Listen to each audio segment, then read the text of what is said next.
Hi, and welcome to Screens in Focus, the podcast where we talk about TV and movies. I'm Diana, and today we are talking about House of the Dragon, Season 2. Sam is here to join me. Hi, Sam. How are you? I'm good. How are you doing? I'm doing great. I'm so glad that you're here. I'm so glad that we're talking about this series. So much about dragons, which I love. And this season, wow, we saw a lot of action between all of the dragons and saw some new ones too, at least for me. But our question of the day is going to be, what dragon would you ride if you had the chance? Okay. And I want you to think about it. I want our friends out there to think about it. We are going to wait to answer the question toward the end or later on in the podcast episode. And because we might change our minds with talking about so much dragon fighting and writers and all of that. So let's get to season 2. So the greens and the blacks clash in this dance of the dragons, leading to fierce battles and shifting alliances. So the dragons play such a crucial role in this particular season. And, it's filled with so much tension and betrayals and surprises and just the fate of Westeros. So I would love to know your overall thought of season 2. I could not wait for this to get started. I have been counting it down since they announced and we saw the trailers and all the promos. Just got me so pumped. And then as soon as the episode started with Cregan Stark talking in his North accent, I was so pumped, and I couldn't wait for all of it. It just made me feel just, I don't even know, kind of like Downton Abbey mixed with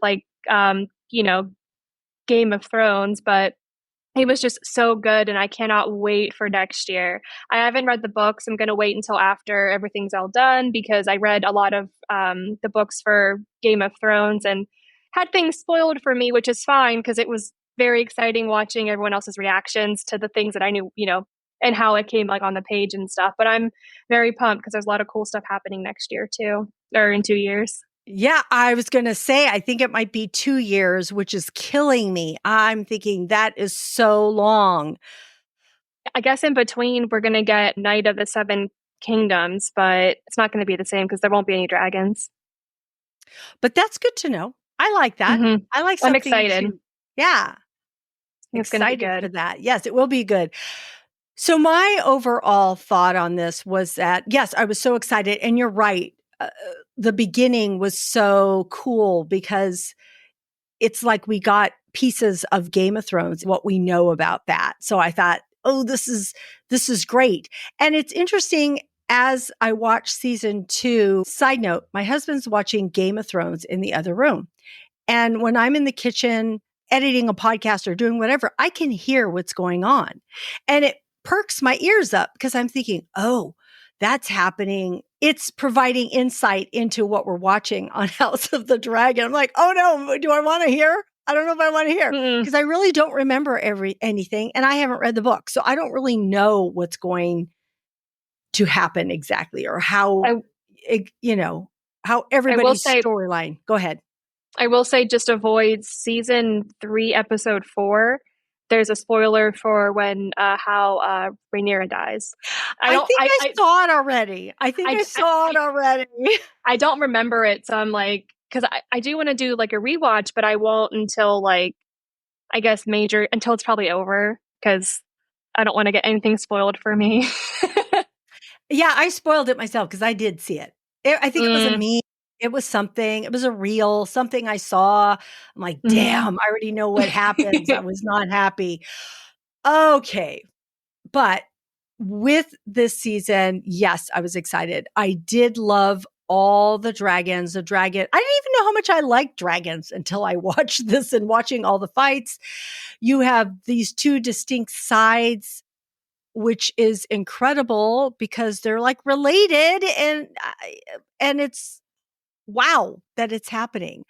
And it's you don't know whose side to be on, because you can maybe kind of see from both sides, but But what I do love and did notice was that and I'm sure they do this in the other ones too, but I just happened to notice it in this season, was that the last 10 minutes, you get a twist, you get something new, something's revealed, and you're like, oh my God, I can't believe that just happened. It just sucks you in and you just cannot wait for the next episode to happen. So Mm-hmm. that is just pivotal moments happening. So I just thought it was crazy and I loved it. There's so much to talk about in this season. So it's hard to capture everything that happened in every single episode. So I just want to touch upon key moments, key highlights for each of us that we saw. So tell me, Sam, what was something that stuck out to you in this? So I think one of the first things that like maybe like blew me away and kind of reminded me that like just that like nobody's really safe was Blood and Cheese. Like it's actually way worse in the books, which I'm sure you've heard, but just knowing that, I don't know, like poor Helena, out of all the characters in this show, she is like, I want to like save her. I want to go to Westeros. I want to take her away because doesn't deserve any of this. And those kids didn't deserve it either, but like especially her. Yeah. But I did love the introduction of Cheese's dog because that little Bubba like was the most loyal thing in all of Westeros. Like the dog hung out by his strung up corpse for like I I don't know know. weeks or something. That poor thing. But what I especially loved was how that was like episode 1, and then episode 8 you have Alicent having to kind of choose between Aegon and kind of allowing things to just play out as they would have if she hadn't have gone to Dragonstone. I thought that was like a really nice like parallel to, maybe not, I don't even know. It's like an awful choice. But Aegon's awful, so Yeah. maybe Yeah. I do feel bad for him, but he's not great. I have so much I want to say, but I'm going to wait till we get to the finale to talk about that. But what I did want to say about that episode, that was one of those pivotal moments that happened that you are thinking, I didn't know that was going to happen at all, that it could even be a possibility. And that's when I was freaking out that they did that. I was like, oh my gosh. And you could like hear like the like squelching and like Yes. ugh. Yes. Yes. Oh, that was That poor so baby. yeah, that poor baby. Oh, breaks my heart. Breaks I my know that heart. sweetness. Yes. Oh, man. So one of my favorite moments, or one of the best highlights, or that was had so much tension and excitement and all of that, was Rhaenys and Aemond's dragon battle in episode 4. Oh my gosh. I was like on the edge of my seat watching it, and I was afraid knowing how big Vhagar is. But I thought she had it because her dragon is so fast. Meleys, correct? Yeah, Yep. is so fast. And I love watching Rhaenys with the strapping herself, because I thought when she strapped herself in, I'm like, she's gonna do it right here, right? And so, but man, I just think that she did have the advantage. Like I don't think she would have killed Vhagar, but I think she would have wounded her a lot more had Aegon not shown up, because she had to kind of exhaust herself and take care of 2 things. Yes. But even so, like she's such a little like just like a badass, just like, just flying around and being awesome. She's the MVP. She is the MVP. Just like in season 1, her entrance with the dragon at that time was so incredible. And again, it was another highlight. So that is just, what a fantastic actress she is in playing this role, and how good she is. It's amazing. So I just love her. Eve Best is just like a ton of fun to watch. Like in every scene, I'm just like drawn to her. And she's such like an even keeled character. Like she should have been queen.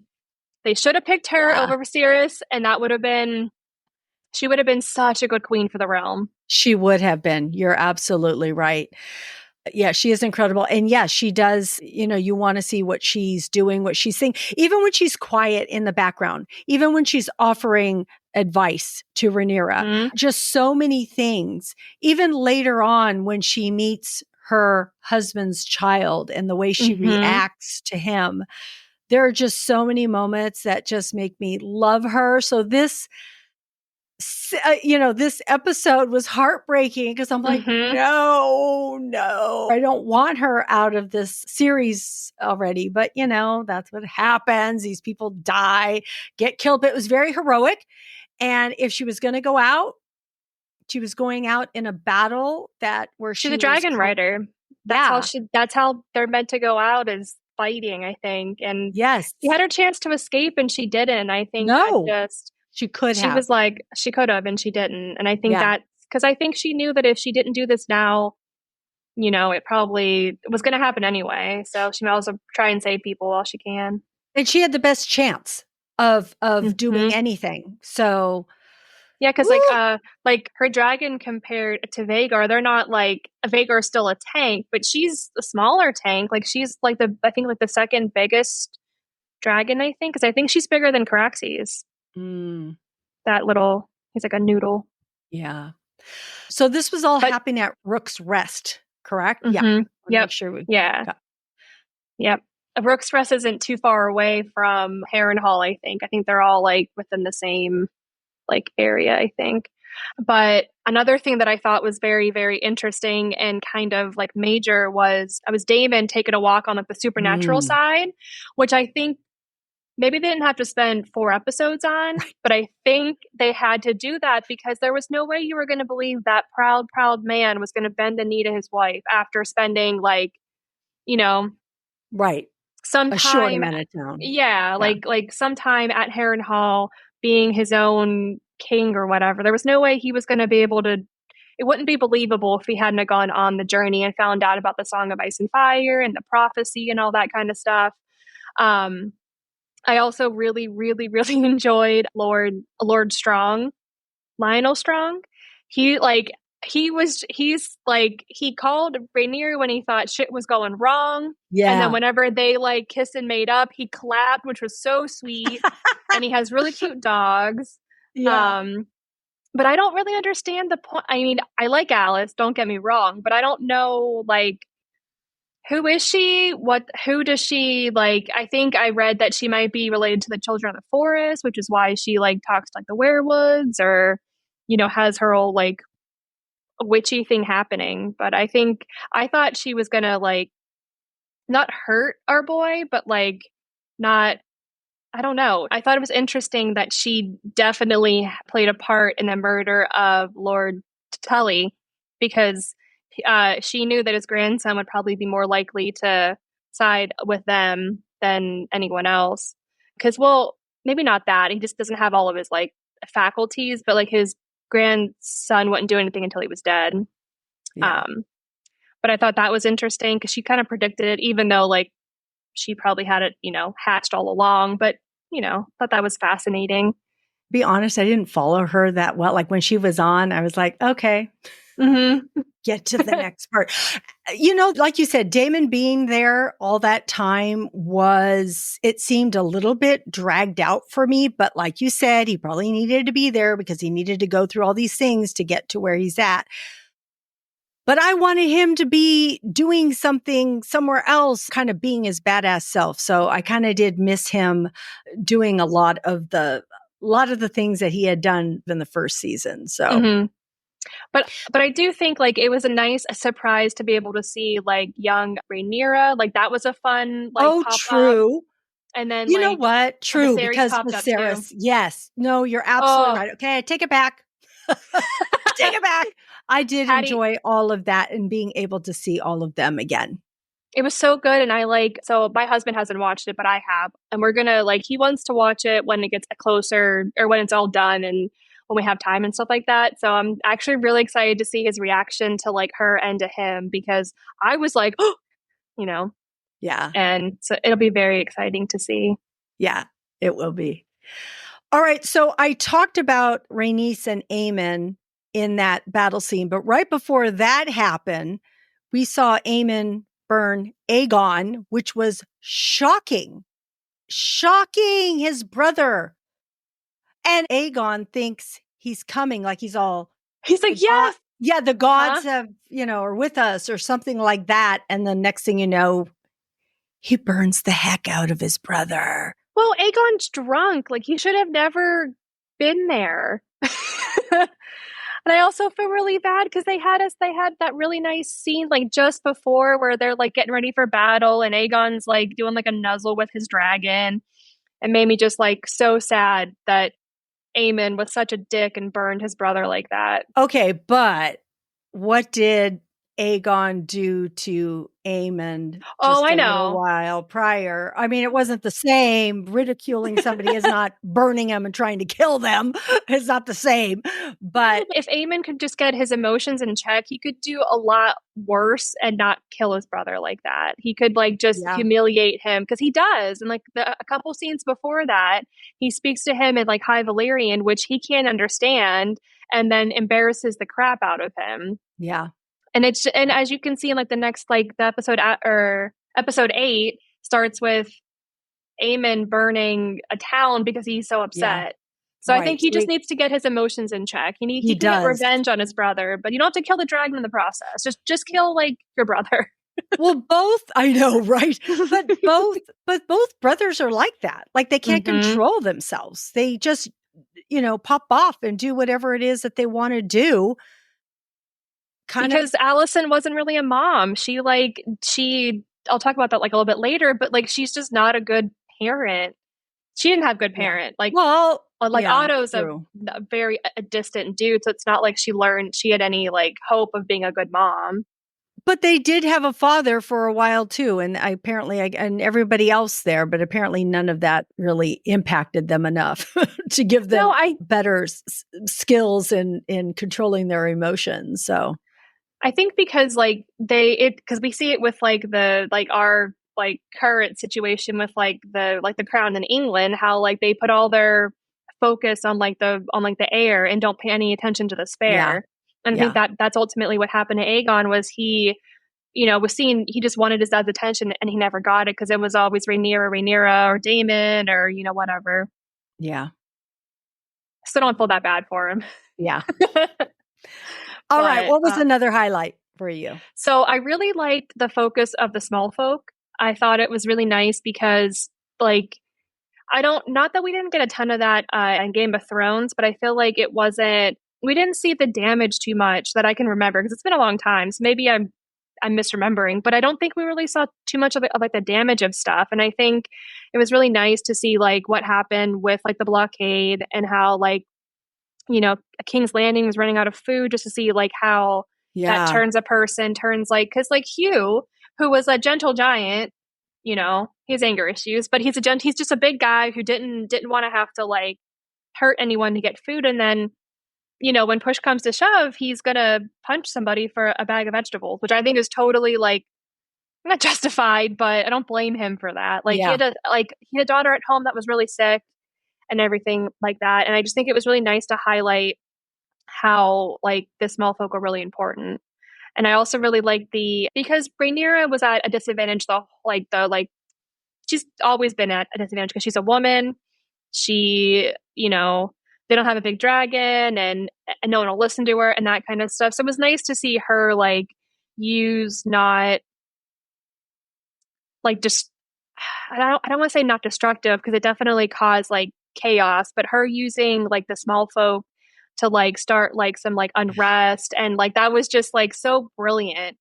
And then like I loved how like she gave them the food and everyone was like Rhaenyra is the best. Ah, And Aemon was like, but she's the one causing the blockade, so why is everyone loving her and not loving me? And it's like, cause she, not that she understands like the small folk at all, but she's at least willing to listen to people who know more than her about certain things. yeah. And like, I wish Aegon would just, or well, both of them, Aegon and Aemon, just stop and think about like their actions and the consequences because the madam at whatever the brothel is called, like Mhm. talks about the small folk to Aemon. And he's like, when the prince's tempers get out of hand, the small folk are the ones who suffer. And it's Yeah. right. They just don't think about how important they are. Like Kristen Cole, he like has them tote around like the dragon head and the people are like, but I thought they were gods. and they look at that as like it's like an ill Yes. omen now because they don't. Yes. Oh, it's like I love that part. This is what I was going to say about what you were saying was that the small folk play such an it was good to see because I feel like they do play an important role. I love like the power of the people and seeing that because normally it's like, oh, we have no power. We have, there's nothing that we can do. But it's like, no, if there is a power in the people, there is, a mm-hmm. collective that can make things change. And like when they just different things. Also, like when Otto said, oh, let's have was it him that said, let's have the baby, the poor child Oh yeah, around. it was him And, putting poor and Helena through that. yes, so that was heart wrenching. I mean, of course, they felt sorry for them. The people did feel sorry for them. But then, like you said, later on, when they did the dragon head, thinking, oh, this is going to be again where we're going to say, oh, look what we did. And they're like, oh, no, that's a bad omen. That's not Mm-hmm. good. And the thing with Mm-mm. the food and the thing with, I'm going to get ahead of myself here, but the All thing the with raptors. the rat catchers, exactly. The rat catchers and writing, the new dragon writers and who can try out for that. So there was just a lot of things with the small folk that actually contributed to helping the black team in this. So I I thought, did for like a second that like because like one of Aemon's first like things was to have the fucking rat catchers taken down, to quote yeah, him. And like yeah, I thought like oh maybe he's gonna be like a good king because he's thinking about those things and he is knowledgeable about a ton of stuff. He knows High Valyrian. He's paid attention. He's been on the small council meetings. He's not a yeah. drunk like his brother. And then he just like gets so angry and like petulant and just like a child. And he's scary because he's got a sapphire for an eyeball. That's like, oh, Yeah. mm-mm. No, man. No, thank you. Oh, You know gosh. what? He plays the role really well, though. I will Oh, say he's that. so good. I've seen him Like, in like a bunch of interviews with the guy who plays Aegon, and they're so cute together. They're so yeah, I sweet. do. Yeah, I do like the actors. Like, I'm not put off by the actors just because they're playing Mm-mm. jerks on Mm-mm. on TV. I do still like them. I'm like, they're pretty cool. And I do think Aemon, I wish that he had a redeeming quality about him because I kind of like want to like him, but it's like Yeah. I kind of don't. I'm like, okay. But Because I like want to go ahead. as I say, because like on like on Team Black, like we have like his opposite, who's his uncle, Yeah. and like we love him. Like anytime he pops on like his murder hoodie, I'm like, oh, what's Daemon gonna get into today? And whatever it is, I support it. Don't support the murdering of a child, but but Yeah, he I does love. terrible things. Why do we like it? I don't know. What's going I can't on? explain it. I Yeah. think Yeah. I don't even know. I just can't. Yeah. And I feel like if he was like because he's like not charming in like a nice way. He's charming as Yeah. in like a Yeah. calculated like I think maybe like I don't even know. Yeah, I but you're get right it though. though. He Yeah. does have nice hair. Does that count as a redeeming quality? Maybe. I'm always amazed by how like everyone's hair looks like perfect and pristine. And I'm like I have the I have a nice blow dryer. I have all the products in the world to take care of this mop, and it doesn't look half as nice. And they're like bathing without like running water. Yeah, well, that's not, they're I all know actors that's with part of the their movies. They all have people nice put. teeth too. Yeah, yeah, exactly. So, in talking about the small folk, we do see new dragon riders, and that was another key highlight moment for me, seeing the new two dragon riders face Well, a three. trial by fire. True, true, but only two were faced with the I know. Adam didn't have a choice. no, which I love Did that he? part. I love Yeah, we'll that talk about part, that and I later. love him. But these two, just because first that I'm sorry, I don't know Oh, the first guy that came on his oh, own. Stefan Darkland? that's it. Yep, Stefan Darklin. Okay. Poor Stefan Darklin. Like, uh I was like, Yeah. I had such hope because I thought like because they did see smoke with him and I was like well because he smoke's just kind of like walking up like the guys have their little like sticks to like like hit him with if he like misbehaves and then I think he was a little too confident when he said, "I've done it" or something. And I think Steve Smith was like, "Wait, have you?" And then Well, burned I him. know, right?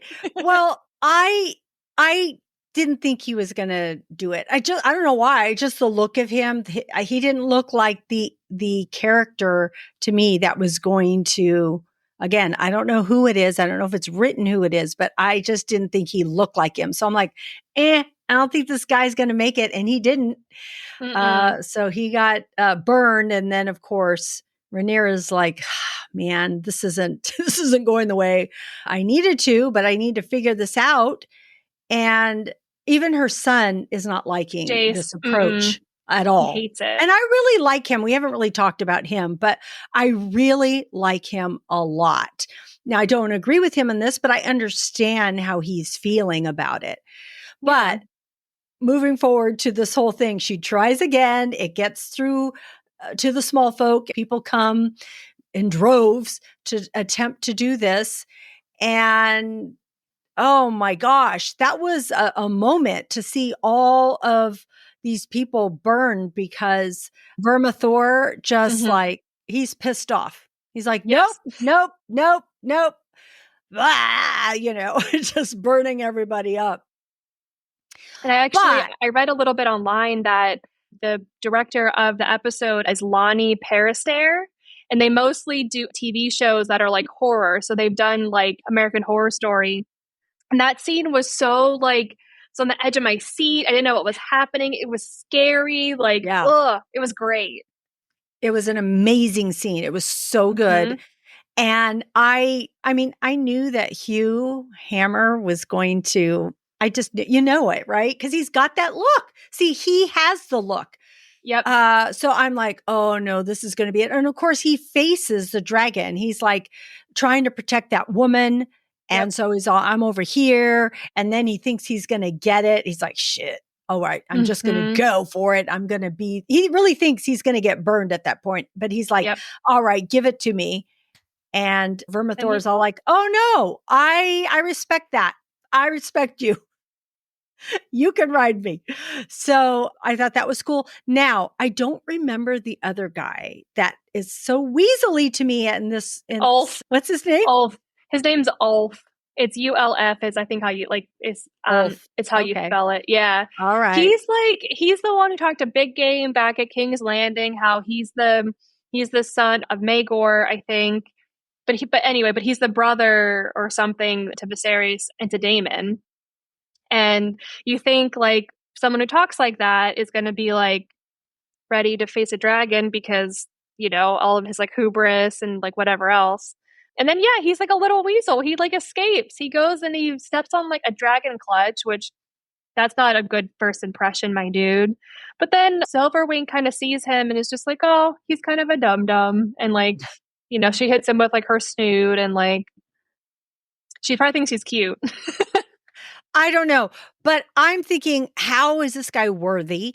And then in the next episode that we'll get to, I wasn't liking his attitude, which they call him on. But then I don't know why I feel like we couldn't have seen a preview because they still need to film it. But I don't know why. I feel like I got a glimpse of him somehow in something. He looked like he had a better attitude. And so I'm like, Oh, okay. okay, there's hope for this guy, I think. I think that there is. All right, let's move into themes and relationships in this season. So what did you see, if any? So I really liked how they played with like the role of like prophecy versus like free will, because I think a lot of the characters think that they have free will. Like when Alice talks to Damon about him just being a piece on the board and he looks at her like shocked, she's telling him that it doesn't matter what he does because what's going to happen is going to happen. And I also really wondered kind of throughout the whole of the show, makes you wonder if like Rhaenyra didn't hear the prophecy of her needing to save like the seven kingdoms if she would have cared as much. Like I don't know that she would have like been so like gung ho for the throne if she didn't think it mattered that much. True. Yeah. Yeah. So, in talking about Rhaenyra right now, I saw like the power and miscommunication that we saw because it happens so often, just like Alicent thinking that her husband is talking about her son. And That's because they name everyone the same name. I know. How many Aegons can you have? Exactly. So, and you would think that that would go through her head, but of course it doesn't, because she really wants her son to be king. So, She wants it because her dad wants her to, because he yes, wants it, and I think he's yes, made her think it was her. But yeah, right. I think it's so sad. Yeah. And also in that, okay, and we don't know exactly what was said, but when Daemon tells them to go kill for a son, and then the one guy says, "Oh, what if we can't find him?" And they don't show you, so you don't really know. So, and he never admits that I can recall that he said anything different. So again, was that miscommunication? Because you're like, oh, well, we got to just follow through because we're going to get paid money. So Yep. let's kill the baby. Or did Damon really say something? I don't know, but I still think it's that whole power and miscommunication that we see. And we see it throughout. There's a lot of other examples. I think another important theme of the entire show is just the cost of ambition. I feel like Corlys and his whole shtick is that he always wanted the throne for his wife. And at one point, I think she's even like, "Are you sure it's for me at this point, or is this for you?"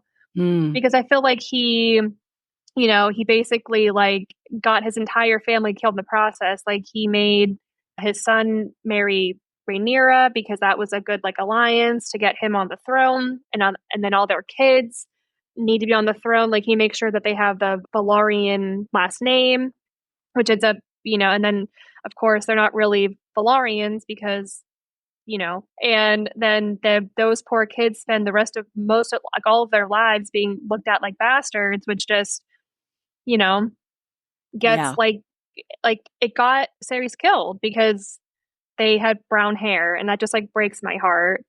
Yeah. I also thought too, another big ambitious a person is Otto Hightower, because he's a second son, never really going to amount to anything unless he takes it. And then he unfortunately groomed his daughter to be a wife to the king. She was what did they age her, 15 or something like that. So she's 15 years old, married to a 45-year-old. Right. And Right. she never she didn't get to have kids for fun. She had to have kids to have start a line. And you can really see that in how they both parent their kids. With Rhaenyra, all her kids, it's a soft, there's a loving touch. The scene Mm-hmm. between Rhaenyra and Jace, I just got chills thinking about it. That is so heartbreaking. Him wanting to be the best kid for her and getting through his Yeah. report, but thinking about his poor brother and knowing all this stuff. Oh, Yeah. and then at the same time, whenever they kill Jaehaerys, Alicent walks in the room, sees him crying, and just she's like the Homer Simpson meme where he just goes back and Yeah. Yes. yeah, Mm-hmm. that's her, and she's kind of sees herself out, and then she goes to Otto to talk about how she's a sinner, and he's like, "No, you're okay. I don't want to hear it." And then she just Yeah. doesn't tell him anything, and it's just so just ugh, breaks my heart. It does.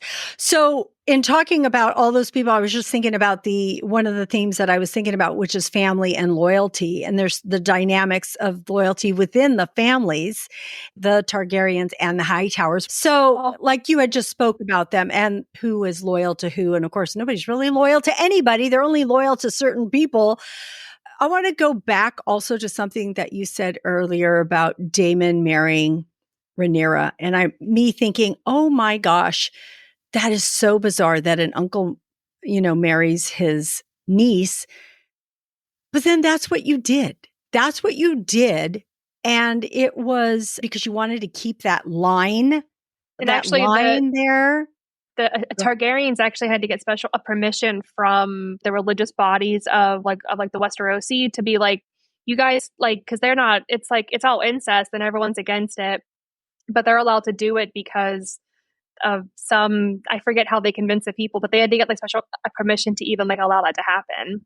Well, that's what I would think, right? Because Mm-hmm. that's how we view it, right? This Yep. incest. But then somewhere else I was reading that no, you want your lineage to be so pure that you want these family members to marry each other so that you are sure to have that bloodline still there. So I just think that Mm-hmm. that's like crazy. It's almost to like ensure that like the dragons always have like a Targaryen like Right. bloodline to like hand Right. them. Yes, exactly. It's so But amazing how the dragons even know. I guess they it's must like smell it I was gonna in a say, way. and I wonder because like Sea Smoke, when he chose Adam, you're kind of wondering like why, and I think it's because he smelled a little bit like his old rider, who Yeah. was like that because they had the same dad. Do Yes. you do you happen to know like there's like a pretty dark like story behind maybe why Sea Smoke killed Sir Stephen Darkling? Have you heard about this at all? No, tell me. Okay. So way back whenever like old Valyria was still a thing and they had these dragons, in order to bind the dragons with the people, they had to do a sacrifice, like a blood sacrifice. It's like blood kind of magic, things like that. So there's a theory that in order to get a new rider for Sea Smoke, that someone had to die as like a sacrifice. And I'm not saying that Rhaenyra had anything to do with it. She might even have, because they don't know anything about dragons. They don't.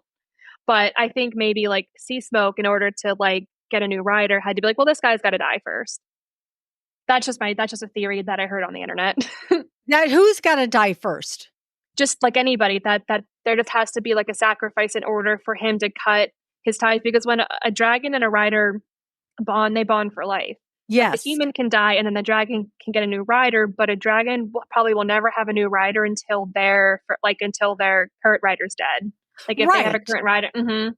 So Well, just like because people were speculating, they are like, well, his writer didn't die. He just pretended he died and went off. And then people are like, well, how is it that Sea Smoke is looking for a new writer if unless the theory that I was hearing is one that he died off mhm. screen. We just don't know that he died because they're like, why would Sea Smoke be looking for a new writer? Is that kind of along the lines of what you're talking about too, or no? Are you talking about just something different? It's a completely different. Ah, okay. I mean, I definitely have heard that one as well. That's Yeah. probably more likely what like the story is, but I think the other one's just like more. It's more of like it's like a lore thing. I think. Yeah. Like I think Yeah.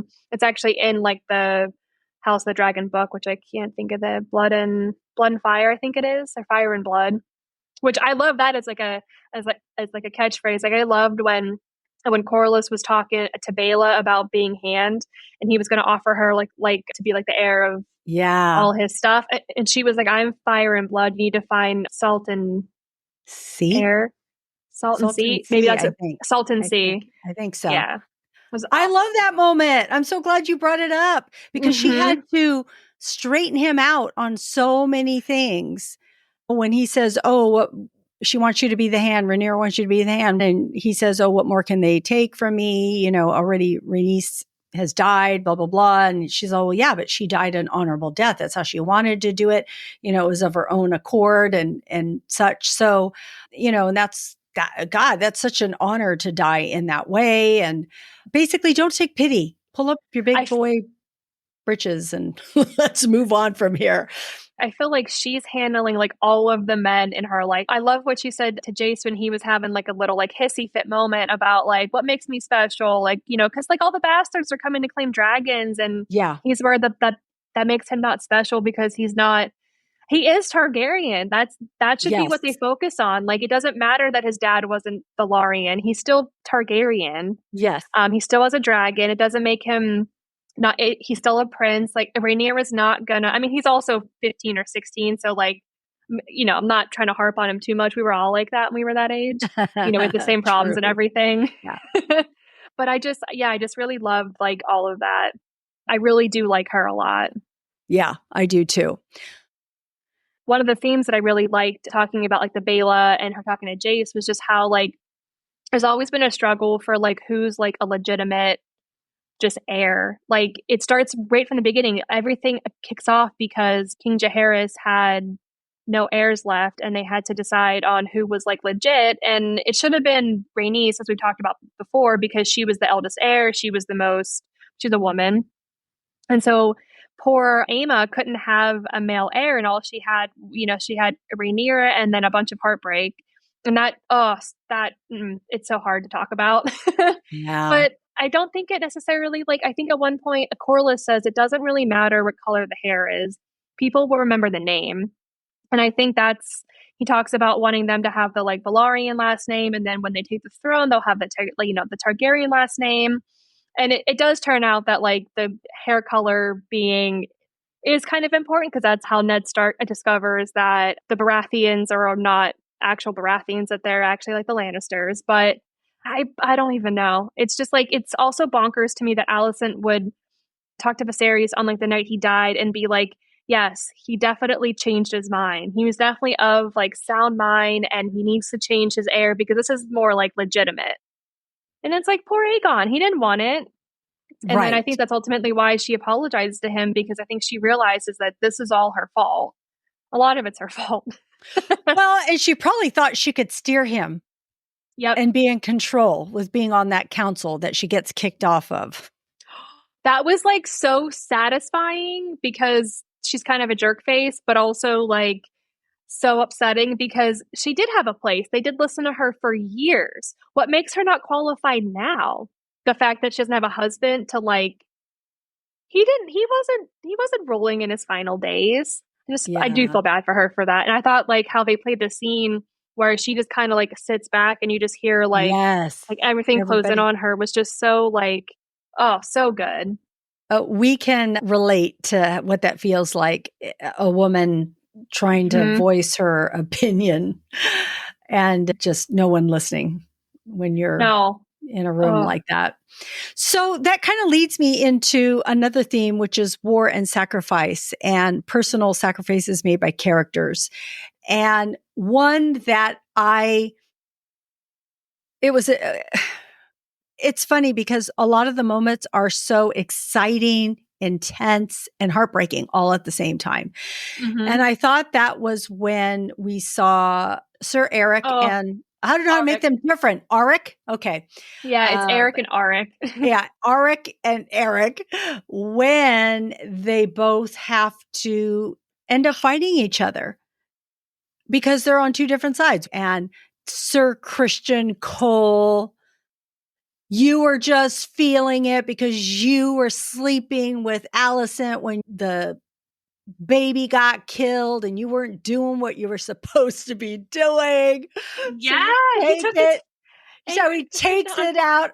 Yeah, Sir Auric. Yeah, I can never say it right. So Auric, and sending him, just go on your own. I didn't blame Auric for saying, all the reasons that he thought, I'll go, because he is very brave and courageous, but he's thinking, well, how am I going to get in? What am I going to do? He knew he was going into sacrifice himself, basically, because how likely was it that he was going to make it through?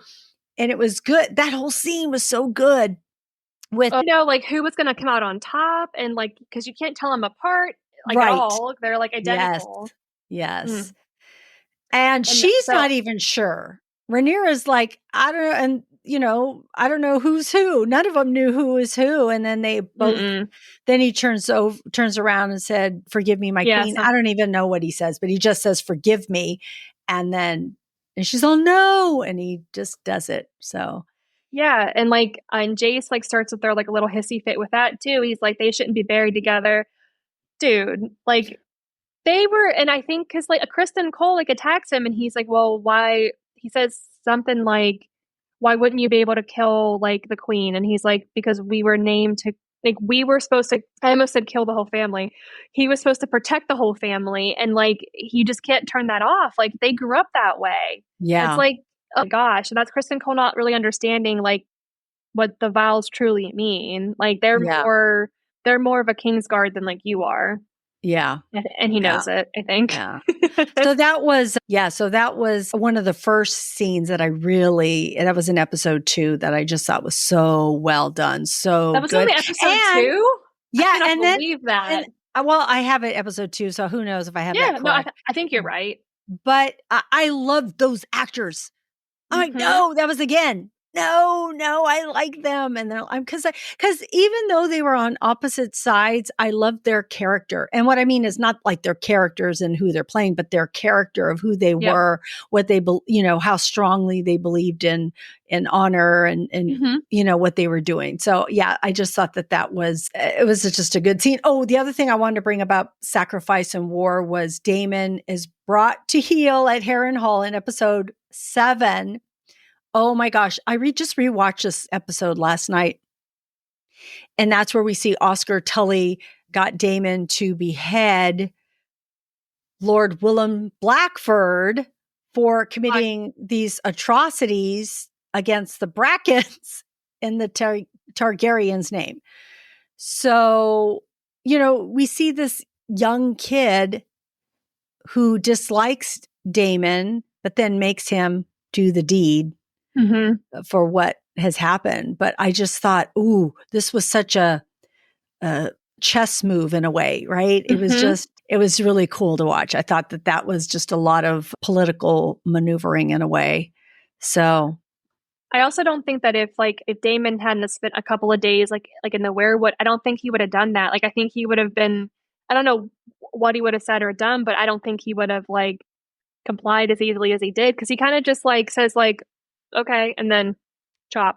And yeah. I feel like because I think he recognized that he did mess up and he needed to atone for his sins and be held accountable for it. Because I mean, he did tell him like not to fly the Targaryen flag, but you should know that he's a hothead. He's going to do whatever he can to like whatever he thinks the Brackens are going to like, or just the people are going to respond to, and they don't think he's going to listen to him because who would? He's like a little shit, He's like squirmy. Yeah. Wait, two things I want to say. One is the Brackens and the Blackwoods, how they had that one scene where they're showing them at the very Yeah, beginning the and then burning mill. Mm-hmm. yeah, and they're all dead all over the place. So I liked learning more about those two families because they've always been at odds with each other. Mm-hmm. So that was interesting to learn more about that because I was reading a little bit about them. Also, that Willem Blackwood, who he was in season 1 as that kid that Mm-hmm. wanted to date Rhaenyra when he was like a little kid, and then he ends up Mm-hmm. killing an Ever. older person as this little kid. And you were like, go for it. I mean, not go for it, but like, way to go. This kid was Yep. able to do that. And then this is who he grew up to be. So I just thought that whole, seeing his life sort of in that. Like back then you're standing Rooting up for for him. yourself. Yeah, rooting for him. But then here you're kind of like, oh, you are kind of aggressive in what you do. Yeah. So Yeah. it's kind of interesting to learn about other characters and other families in this. All right, so let's get to episode 8, which is the finale. And, we're seeing the Greens with the triarchy, I Mm-hmm. believe, as Aemond's actions. Oh my gosh, is he spiraling out of control?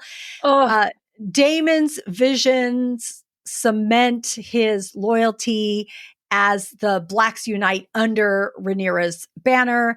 And we see Alicent looking for a private meeting with Rhaenyra in hopes of peace. Yeah, right. Mm-hmm. So what did you think Well, of this finale? I liked it. I thought it did a lot of like there was a lot of things that happened. They just weren't like battles. Like there's a lot of like political like maneuvering. And oh my gosh, when the Northmen came walking across the phrase, which I'm still not holding, I'm still not gonna hold my breath. I think the phrase are gonna like they're just because like the phrase are like not good people. Like I think they're just gonna like I think once afraid, always afraid. So I'm waiting for them to like, do something not great. But I really love that them just like walking and you heard the music and all that kind of stuff. Oh, I loved how Alicent came to Rhaenyra and kind of was like, let's just leave together. And it's like, yeah, because she's never gotten to like be herself. Like the last time she was really happy was like when she was like what, like 14.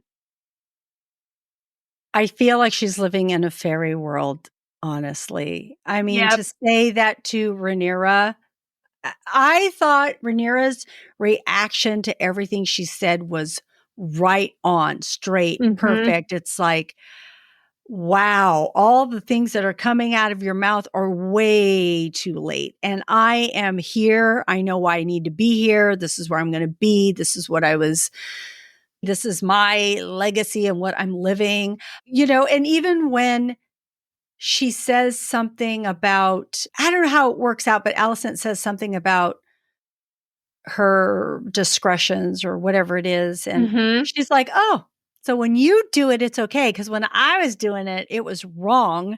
And and she's all, well, I'm basically only human, whatever. She goes, no, but you hung your hat on that. That Yep. was what promoted and cheered for and all this stuff. And then you're doing it too, lady.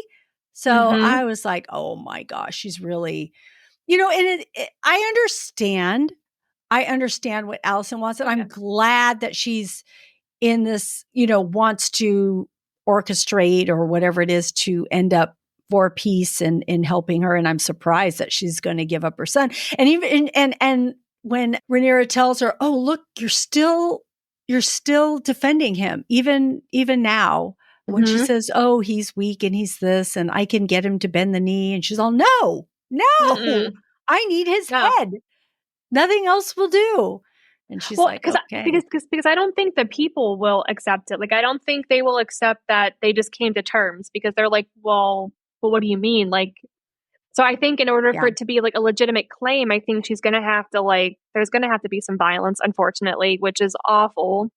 But at the same time, though, Rhaenyra went to her a few episodes before that and tried to be like, let's work this out because they hadn't. I don't think they had had we had the red dragon and the gold, like had we had that episode where they like were fighting, where like Meleys was dead, and then I'm trying to think, I can't remember, but I feel like it might have happened before then. Well, now that like there's more atrocities, now you want to come back and say let's try for peace. She's like, Yeah. there's I've lost people, you haven't, not really. I mean, like you lost the little baby, but Yeah. that's basically all she's lost. That you have to like make it totally even or anything. But I can see why Rhaenyra was like, no, like you're not going to get out of this scot free. Yeah. And then Aegon's not even going to be there whenever she goes to like start, because like he's off in a box with Larys going God knows where. Yeah. I was wondering that too. I'm like, wait, is this plan just fizzled out just with that scene? Because what you're saying isn't really going to happen now. So how is this going to work? I Mm-hmm. don't know. But yeah, but I will tell you, because I know that there's a lot of talk about the season finale because I think everybody was looking forward to something. And to be honest, I was too. At Yep. least the beginning of something, at least the uh like seeing them somebody come together, something epic happening, and nothing Mm. super epic happened. And so I was like, what? And it's blacking out. I'm looking at the, Yep. to I'm looking at see, my is watch, this, like oh yeah, if there's no way it's it's been an hour. over. I'm like, no, no, no, no, no. And it was over. And so I was disappointed that it was over. I really wanted Man, a little tiny bit of action, something. and it didn't happen, even though Like I so feel much like happened. Yeah. I feel like maybe they could have left like Ulf and Silverwing flying over a King's Landing. Like that would even have been maybe a better opening than, because that's a little bit of something. Because then you see like them, then you see like Aegon, Yeah. and maybe we could have seen a little bit of Crack Claw Point, I think, or whatever, like Sharp's Point, I think is where he like burns people. Like had they like shown that, that would have been that might have been enough, because that's pretty Yeah. like awful. Yeah. Because the way that like where he burned, I think it's like super close to where like Dragonstone is. Like I think like they can see like the smoke from their home. Like it's like that close. So I'm trying to run through my mind what happened in the finale because so much happened. I just want to mention this because we're going to talk about it in a minute, but we do see Daemon have that vision, Oh, the which will, prophecy is so good. yes, yes. So we're just, so we haven't forgot about that. We will talk about that in just a few minutes. So are there any other tidbits that you just want to run through? I thought it was kind of exciting that we were maybe going to finally see the fourth kid of Alicent, Daemon, and his dragon Tessarion, I think it is. And we got to see like the dragon a little bit. It's like a bigger blue dragon and it's like really quick. But I'm curious to see who they cast as him because in earlier in the season, Alicent talks to her brother Gwaine and she asks him about her son because she hasn't seen him in like Yeah. I forget how long, like a long time. And he describes like the perfect kid, like sweet, he's gentle, he's smart, he's everything that you'd like want in a king. And I think that's maybe what she's thinking about when she goes to like I don't even know, like she's just thinking that there might be other options now. I thought that was really interesting and kind of exciting.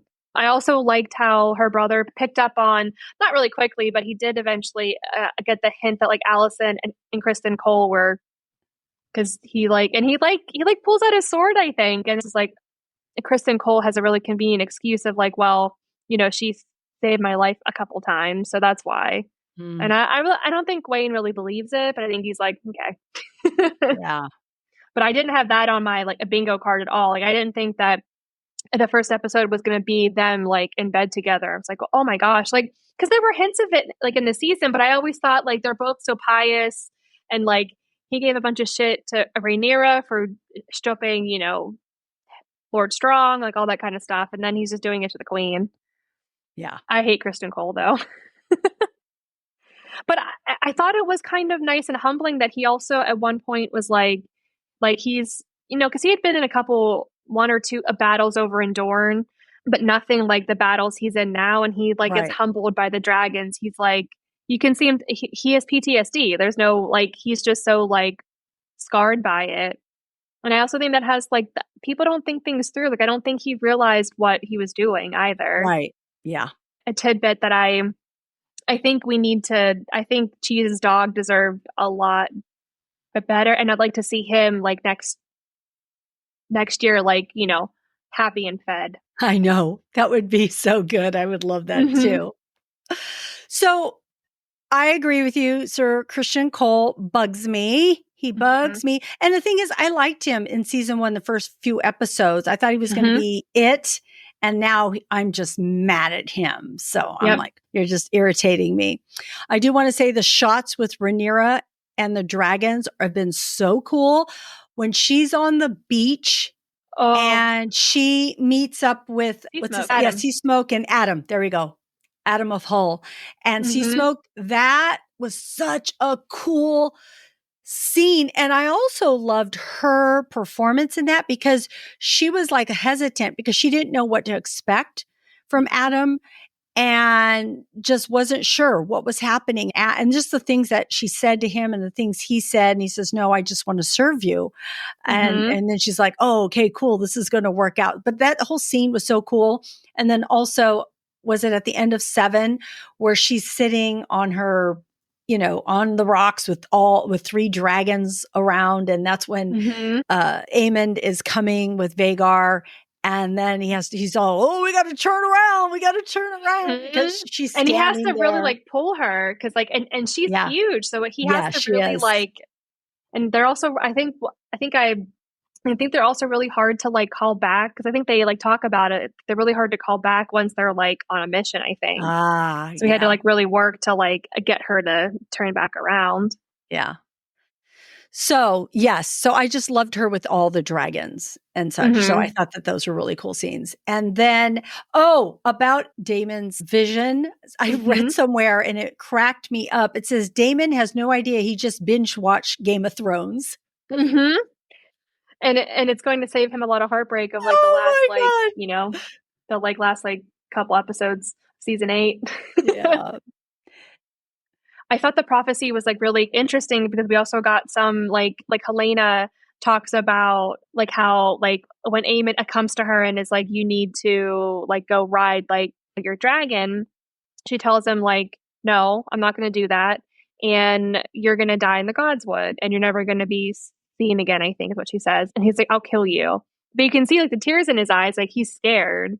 And I think it was just like really interesting to see like her like and Daemon like meet up in the prophecy or the dream or whatever it's called. It was awesome. Yeah. Yeah. And with Helena, also her dreamer ability seemed to be evolving because people were saying how she was wearing the same outfit in both visions that she was in, almost like she can, of what she was wearing at that moment in real life that we see. It was something like that. So I don't know. I like that. It's I very love all that. interesting. Yeah, I love all that stuff. Mm. And also, we didn't talk about Rhaena, which I love because that wild dragon sheep stealer at the Vale. Mm-hmm. We don't see the end of what is going to happen, just that she's facing it. And I guess somewhere in Mm-hmm. the book, someone else is supposed to be the writer, but I don't know. Yeah. I'm not thinking that that's going to happen here, maybe. Mm-mm. No, I think they're going to give a lot of the character's name is Nettles. I think they're going to give a lot of their story to her. But I don't understand like how like I think that what was the name of the lady? Lady Jane. I think because like Rhaena doesn't go too far from like where like the gates are, and she just kind of Yeah. like and then runs away. And it's like the guards are going to see her, but I think that she wants her to go and try and claim the dragon so she can be like, now I have a dragon to protect the Vale. Because there's Hmm. no way that like because like she's supposed to be like an escort to like like the little like the The princes. kids. Yeah. How do they not notice that she's gone? Yeah. But True. I don't know. I think it Yeah. was very interesting though, and I really do hope that she does acclaim her. I can't imagine they're going to do all of that and then have her Not have her. die. Yeah. Yeah, like Yeah. have her die immediately. I don't think that's gonna. All right. So, yeah, so true. That would be so wrong. All right. We are at the award goes to. So, I would love to know, Sam, what was your favorite quote, character, or moment? So I really love that we finally got a confirmation of where the three eggs that we see in Game of Thrones, like where they come from. Like you see, like the thing, there's actually four. So I'm curious where the fourth one goes. But I'm so excited that we finally get the confirmation of that. And it's not really gonna do anything else now because, not until like, Game of Thrones, but it was just really nice. Yeah, What that about is you? nice. Mm-hmm. Oh, most definitely was Rhaenyra coming to Harrenhal and seeing what Daemon is up to. And he's seen the vision. He knows what's going to happen. He knows his part. And just because she doesn't know what to expect. All she sees Mm-mm. is all that, those men behind him. And And at one point, I think she even kind of like she looks around like, "Have I gotten it over my head?" Because all she yeah, has is like, so I think she has like, I think Adam and Sea Smoke are like above her, like in the air. But there's Caraxes, and he's a huge dragon, and I don't know. And then like Sir Alfred Broom, he's a traitor. I love like yeah. the werewoods, like kind of like the wind being like, that's great. And That is great. And I'm super curious, like what, like if he, like what is he gonna do? Because like he went to Daemon and was like, "Hey, I'm on your side, buddy. Right. Let's like," and Daemon was like, Right. "Interesting." And I'm just like Yeah. fascinated to know, like, is that gonna come back to bite him in the butt? Like, or is this gonna Right. never be talked about again? Like, because maybe he sees that like there can be both. Because Rhaenyra and Daemon are a nice like they need to because she can't handle the men, but Damon's not a good politician. And so they have to work together to be Yeah. like, you know, one, like a team, Yes, I guess. they do as a team. And so, yeah, just that moment. And then when he gets down on his knee and, that he will serve her. And oh my gosh, that moment, it was perfect. It was Mm-hmm. perfect. It was what I wanted. I love the build up to it. I love that when she grabs his hand too and says, "Don't you ever do this again," because, Like you're not you, gonna live. And he was like, I don't know how to leave you. I tried and I can't. yeah. So they'll do this together, like you said. And I'm like, and Mm-hmm. then of course he goes over and they all cheer. It was like, Yeah, that was such a cool moment that I absolutely loved. And also all the things that Damon saw in his vision, the White Walkers, and even though they won't see them, they know that, they play a part in all of that to come. mm-hmm. There were just a lot of things, a lot of revealing things in that vision that were very cool to see. And it was great. Okay. Mhm. So let's get to our question of the day, which was, what dragon would you ride if you had the chance? So I think initially my answer was going to be I want to ride the Red Queen, I want to ride Meleese, but then I was thinking about it and I might want to ride Silverwing because I feel like she's probably still a badass because she was ridden by I think Alyssa Targaryen or something like that. I think it's Viserys and Daemon's mom, I think. And I don't know. There's just something about her that when I was thinking about her, like talking to Ulf and how, like, I don't know, there's just something about her that I think I want to get to know. What about you? Yeah. So it's funny because originally I thought, oh, it's probably Meleese too.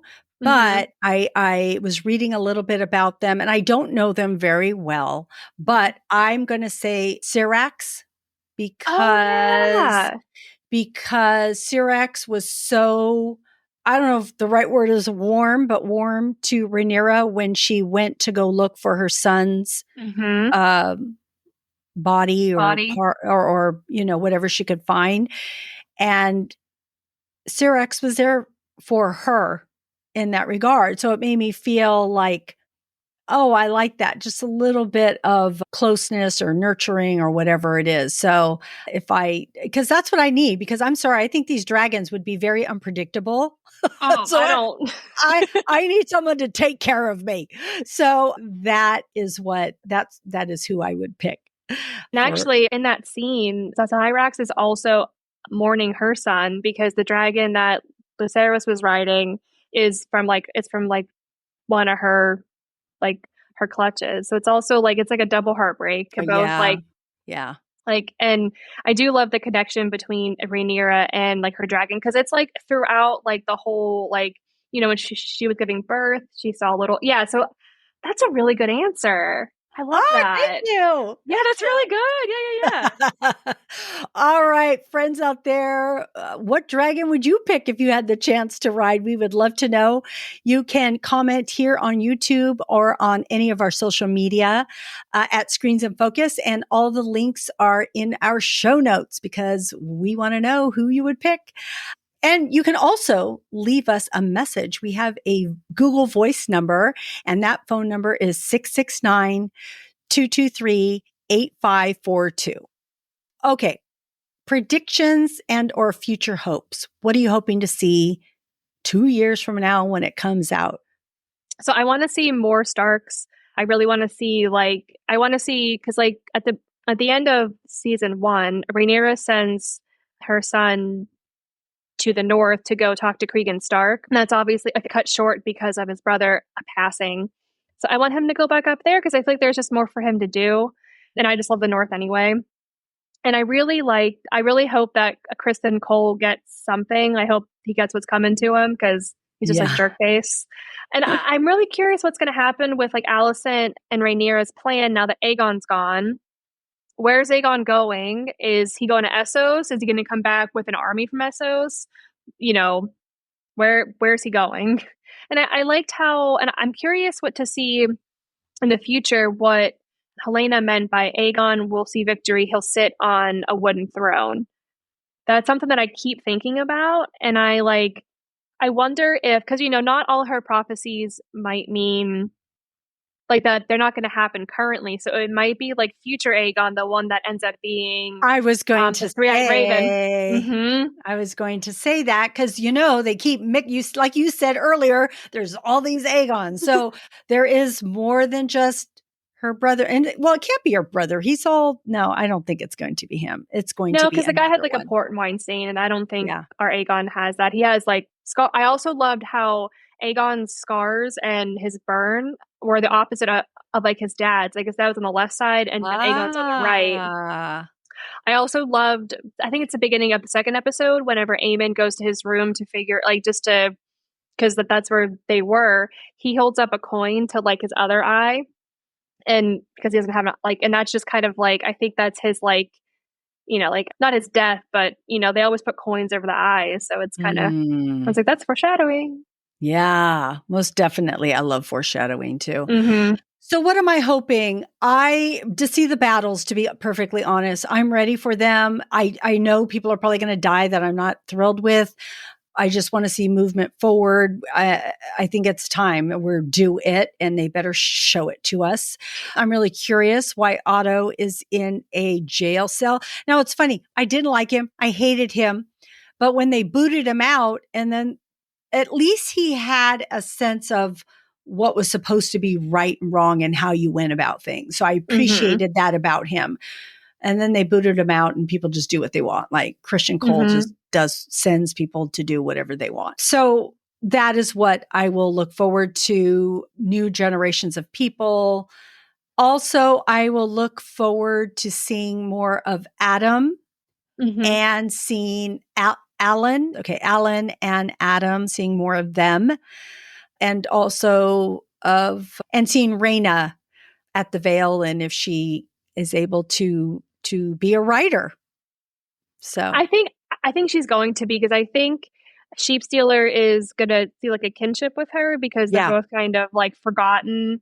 Because like ultimately that's like her whole thing is like her dad ignored her because she didn't have a dragon, and then she's sent to be like a wet nurse with like the babes or whatever. And I think like she's been out in the wilderness for a couple of days. It can understand like, hardship maybe. Yeah. But I'm curious. It'll be interesting. Oh, it's going to be fun. Can't wait for season 3. Where will we all be in 2 years? I don't know, but let's see. Hopefully it won't take so long. I think it's gonna long. Come on, 2 years. It's going to be a long. It's too long because But I guess like we're gonna get Night of the Seven Kingdoms next year, so that'll be like a nice little like. But that's only like a year away before. Yeah, they're short. Well, and I'm honestly concerned with like how are they going to be able to do that, because that only takes the Night of the Seven Kingdoms. It takes place like 80 years after the Dance of Dragons like ends. And so, like, how are they going to avoid spoilers? Right. Oh man, you're so right. That makes me so nervous, because, like, I don't want to watch it. Yeah, I'm sure they've got it. They pay a lot of people to think. Exactly. All right, Sam. Thank you so much for talking House of the Dragon with me. I appreciate you so much.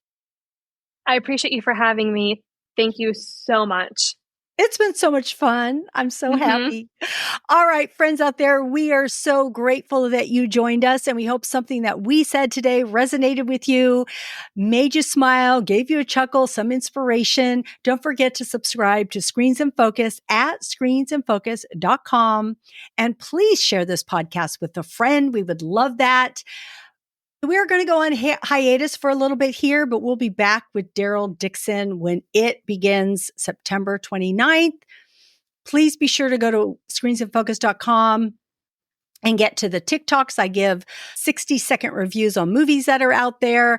And also you can go to YouTube and look for shorts, because I will be still giving my TV and movie recommendations. So, and maybe we'll sneak up in between there and give you another podcast. Oh, possibly Halloween too. That's another thing to look forward to. All right. So please keep watching, keep exploring, and keep those screens in focus. And we will see you next time. Bye. Bye.